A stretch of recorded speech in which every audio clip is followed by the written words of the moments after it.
ഓക്സിജനിൽ വമ്പിച്ച വിലക്കുറവുമായി കേരളം കൂളാകും AC discount sale. Oxygen, the cooling expert. അപ്പം പ്രാക്ടീസ് രണ്ടാം ദിവസം, മൊത്തം 3 ദിവസമായി. രണ്ടാം ദിവസം മാളവി എത്തിയിട്ടുണ്ട്. മാളവിയുടെ ഡാൻസൊക്കെ ഇപ്പോൾ നമ്മൾ കണ്ടിട്ടുണ്ടല്ലോ. മാളവി നമസ്കാരം. നമസ്കാരം. എങ്ങനെയുണ്ട്? അടിപൊളിയല്ലേ? അടിപൊളിയായിട്ട് പോകുന്നു. ഞാൻ സത്യം പറഞ്ഞു കഴിഞ്ഞാൽ ലാസ്റ്റ് മിനിറ്റിലാണ് വന്നത്. കാരണം എനിക്ക് ഓൾറെഡി നമ്മളിങ്ങോട്ട് ഇവിടെ നിന്ന് ഇറങ്ങുന്ന ദിവസം എനിക്ക് വേറെ വർക്ക് ഉണ്ടായിരുന്നു. അത് പോസ്റ്റ്പോണ്ട് ആയപ്പോൾ ലാസ്റ്റ് മിനിറ്റിൽ ചേട്ടാ ഞാൻ അവൈലബിൾ ആണ്, വരുന്നുണ്ടെന്ന് പറഞ്ഞിട്ട് ബാബുചേട്ടൻ്റെ അടുത്ത് പറഞ്ഞ് വരികയായിരുന്നു. ബട്ട് എന്താ പറയുക, അതിൻ്റേതായ രീതിയിൽ തന്നെ പോകുന്നു കാര്യങ്ങളൊക്കെ. എല്ലാവരും അടിച്ചു പൊളിച്ച് പ്രാക്ടീസിങ് ആണ്. തീർച്ചയായിട്ടും നമ്മളൊരു ഗംഭീര പരിപാടി കാഴ്ചവെക്കാൻ പോകല്ലേ, അപ്പോൾ അതെന്തായാലും പ്രാക്ടീസ് ഇല്ലാണ്ട് നന്നാവില്ലല്ലോ. ഉറപ്പാണ്. എത്ര ഡാൻസ് ഉണ്ട്? ജസ്റ്റ് ഇവിടെ ഇപ്പോൾ ഒരെണ്ണമുണ്ട്, പ്രസന്ന മാസ്റ്ററിൽ ഒരെണ്ണം, പിന്നെ ശ്രീജിത്തേട്ടനിലും ഒരെണ്ണം കൂടിയാണെന്ന് വിചാരിക്കുന്നു. കാരണം ഇനി വേണം മുകളിലത്തെ ഫ്ലോറിൽ പോയിട്ട് ചെക്ക് ചെയ്യാൻ എന്താണ് പ്രിപ്പയർ ചെയ്ത് വെച്ചിട്ടുള്ളത് എനിക്ക് അറിയില്ല. മമ്മൂക്കയുടെ ട്രിബ്യൂട്ടിലേക്കുള്ള പാട്ടാണെന്ന് മാത്രം അറിയാം. അത് ഗംഭീരമാവുമല്ലോ. ഗംഭീരാക്കണ്ടേ? മാഷിനെ വിളിക്കണ്ടേ? അപ്പൊ ഞാൻ എന്താണ് പറയുന്നതെന്നായിട്ട് എന്താ പറയുന്നത്?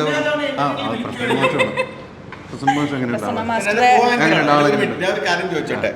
ഇന്നലെ അസീസിക്കായിരിക്കുമ്പോൾ കൂടെ വിളിച്ചു, പിന്നെ ഒരു തവണയും കുടിച്ചു. ഇപ്പോൾ ഞാനെന്താ കോ-ആങ്കറാണോ? അതെന്താണെന്നറിയോ, മാസ്റ്റർ കയറുമ്പോ ഒരു ഓളം ഉണ്ടെന്ന് തോന്നുന്നു. അതായിരിക്കും എല്ലാവരും ഇങ്ങനെ വരാൻ പറയണം. മനസ്സിലായില്ലേ? ഓളം അല്ലേ? അതല്ലേ ഇവളുടെ സ്പെഷ്യാലിറ്റി അറിയാമോ? 5 സെക്കൻഡ് 25 എക്സ്പ്രഷൻ ഇടും. നവരസം തന്നെ 9 ഉള്ളൂ. ഇവളുടെ അടുത്ത് 25 രസമുണ്ട്. ഡയറക്ടേഴ്സ് ആരെങ്കിലൊക്കെ കേട്ടുകഴിഞ്ഞാൽ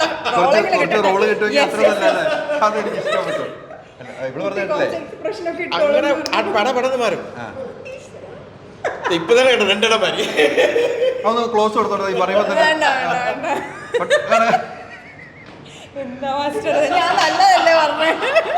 മാസ്റ്ററെ കുറിച്ച് അല്ല കറക്റ്റ് പറഞ്ഞാണ്. അത് ഇപ്പൊ ഒരു ഗുണമല്ല. കുറെ ഡയറക്ടർമാരെ നല്ല രീതിയിൽ എടുക്കണം എല്ലാം, അത്രേ ഉള്ളൂ. നല്ല രീതിയിൽ എടുക്കണം. പക്ഷെ ഒരു കാര്യം ചോദിക്കട്ടെ, ഇപ്പൊ ഇവിടെ പ്രാക്ടീസ് നടക്കല്ലോ. മാളവിക എന്തായാലും മത്സരത്തിനൊന്നും പങ്കെടുത്തിട്ടില്ല. മാസ്റ്റർ ജഡ്ജിനിരിക്കുമ്പോൾ പങ്കെടുത്തില്ല. ഇപ്പൊ റംസാൻ ആണെങ്കിലും സാക്ഷികാണൊക്കെ വന്നിട്ടുണ്ട്. മാളവിയുടെ പെർഫോമൻസ് ഉണ്ട് എന്ന് തോന്നുന്നു. മാളവിക മോസ്റ്റ് വാണ്ടഡ് ആർട്ടിസ്റ്റ് അല്ലേ കേരളത്തിൽ? എല്ലാ സ്റ്റേജ് ഷോയിലും ആദ്യത്തെ പേര് വരുന്നത് ലിസ്റ്റ് മാളവിക ആയിരിക്കും. മാളവിക വേണം. സോ ഭയങ്കര ഡിമാൻഡാണ്. നല്ല പെർഫോമറാണ്, വെരി ഗുഡ് പെർഫോമറാണ്. ഞാൻ വെറുതെ വെച്ച് ഇട്ടതാ. അല്ല ഞാൻ പറയാൻ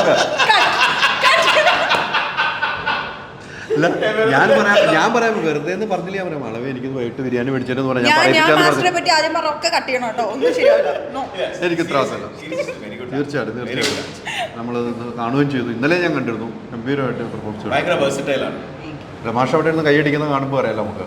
മനുഷ്യ എല്ലാ ഡാൻസും വെച്ചിട്ട് പഠിപ്പിച്ചപ്പുറം മാറി നിന്ന് ഫൈനൽ കാണുമ്പോൾ മാറി നിന്ന് കൈയടിക്കുമ്പോൾ അറിയാം അത് ഇഷ്ടപ്പെട്ടു എന്നുള്ളതാണ് എനിക്ക് മനസ്സിലായത്. അതെ, അല്ലെങ്കിൽ ഇഷ്ടപ്പെട്ടില്ല അതൊക്കെ ഞാൻ ഓപ്പണായിട്ട് പറയുന്ന ആളാണ്. ഇവൾ ഓൾറെഡി ഇവിടെ ഒരു തവണ കണ്ടിട്ട് ഒരു ഷോയില് ഇങ്ങനെ ശരിയായിട്ട് വന്നില്ല പറഞ്ഞ് ഞാൻ ഒച്ചയും വെച്ചിട്ടുണ്ട്. അതല്ലേ അമ്മ മഴവില് നീ അമ്മ മഴ നമ്മുടെ ടീമിലുണ്ടായിരുന്നു, വേറെ ടീമില് എല്ലാവരും ഒച്ച വെച്ചിട്ടുണ്ട്. എന്താ ചെയ്യുന്നത് നിങ്ങളൊക്കെ പറഞ്ഞിട്ട്. ഞാനല്ല, ആൾ മാറിയതാ.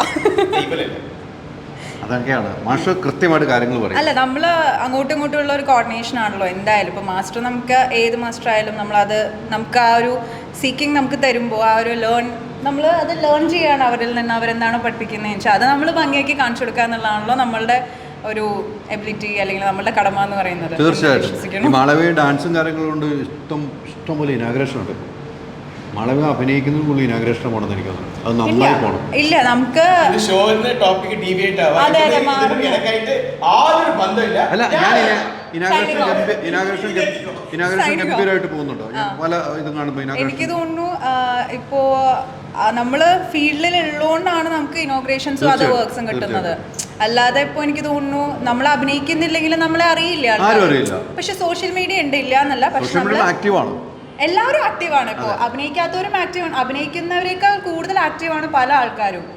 റീച്ചും കാര്യങ്ങളൊക്കെ ഉള്ള ആൾക്കാരുണ്ട്. പക്ഷെ നമ്മളെപ്പോലുള്ള പല ആൾക്കാർക്കും ഇപ്പോഴും ലൈം ലൈറ്റിലെ ഓരോ ക്യാരക്ടേഴ്സ് ചെയ്യാൻ പറ്റുന്നതിൻ്റെ ഒരു ഭാഗ്യം, ടച്ച് വുഡ്, അതിപ്പോൾ എനിക്ക് ഓഫേഴ്സ് വരുന്നതിൽ സന്തോഷമുണ്ട്. അതുകൊണ്ട് മാത്രമാണെന്ന് തോന്നുന്നു എനിക്ക് മറ്റുള്ള വർക്ക്സും വിളി വരുന്നത്. അല്ലെങ്കിൽ ആരറിയുക, എത്രയോ പേരുണ്ട് അങ്ങനെ.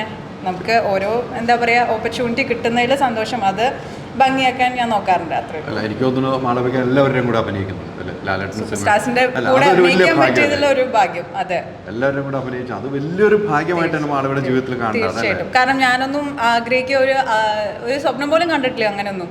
അപ്പോൾ അത് നമുക്കൊരു ഓപ്പർച്യൂണിറ്റി തേടി വരുമ്പോൾ വൈ നോട്ട് ചെയ്യല്ലേ വേണ്ടേ. അതിപ്പോൾ ഷോ വരുമ്പോഴും മാളവിയുടെ പേര് വരുന്നുണ്ടല്ലോ, അതും ഒരു ഭാഗ്യമല്ല. ഇപ്പം അമ്മയുടെ ഷോ നടത്താലും ഇപ്പം നിർമ്മാതാക്കളും അമ്മയും കൈ കൊടുക്കുന്നു, അവിടെ മാളവിയുടെ പേര് വരികയാണ്. നല്ലൊരു പെർഫോമൻസ് ആയതുകൊണ്ട് മാത്രമായതുകൊണ്ടാണ് ഈ പേര് വരുന്നത്, അല്ലെ പേര് വരില്ല അല്ല. അപ്പം നമുക്ക് 7-ാം തീയതി ഖത്തറിൽ ഖത്തറിൽ കാണും, അടിച്ച് പൊളിക്കും. അപ്പോൾ ഓക്കെ, താങ്ക് യു.